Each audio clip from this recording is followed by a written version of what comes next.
Hey all, today we're talking about the term weight stigma. So what is weight stigma? This is a term I use in a lot of my work. You may have seen floating around the internet somewhere. Maybe you don't fully understand what it means. I want us to really have a clear unpacking of that term today.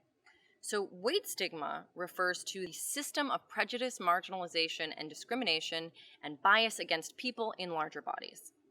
So very simply, weight stigma is the bad shit that happens to fat people.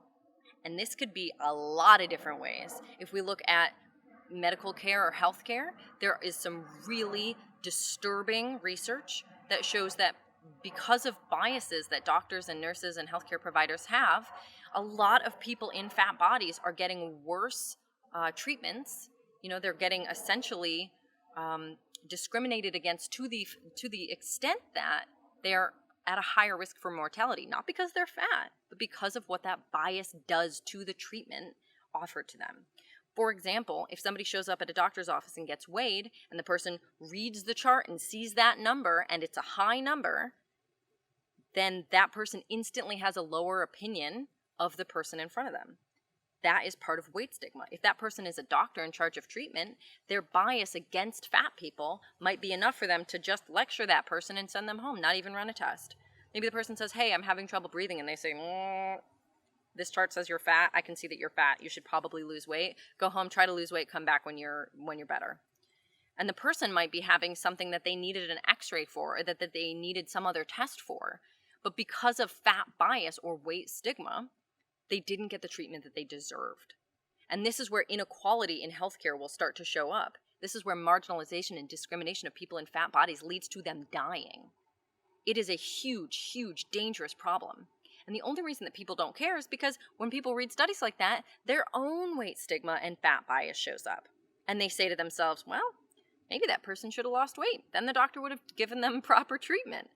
That's another example of weight stigma in action. It is so pervasive that we don't even notice it's happening in our own heads. When we look at other discrimination forms like sexism and racism, most of us are pretty damn clear that that's unacceptable, and we can kind of name it when it happens. In our own heads even, maybe. It's still kind of difficult, but it is something that we all understand.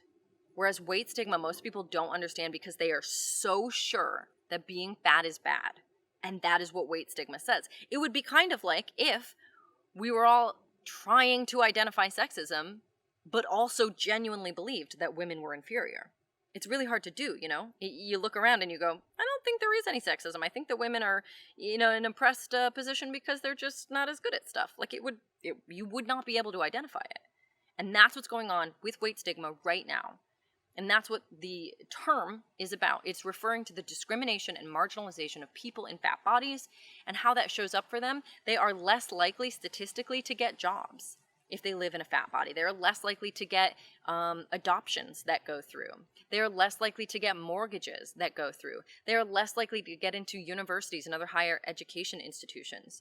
People in fat bodies are being discriminated against just because of their weight in every single way that you can imagine in today's society. That is called weight stigma. Obviously, this is a huge problem. Obviously, this is unacceptable, but it's so invisible right now because everybody who is even watching this video right now, you're probably also have weight stigma in your head, because we all do, because this is the culture we grew up in. It is a culture of fat phobia and weight stigma. Naming it is important because as we name things, we can start to critique them. As we name things, we can start to unpack them. Weight stigma is important, and everybody in every body size should be naming it and looking to make it more visible and to fight against it. That's it. I hope this series is helpful. I really want us to all be super clear about the kind of terms that I use in my work, and I'm breaking them down. Let me know if you have any terms that you want to know more about, and I will maybe tackle them in a video. And thank you for watching. I'll see you next time.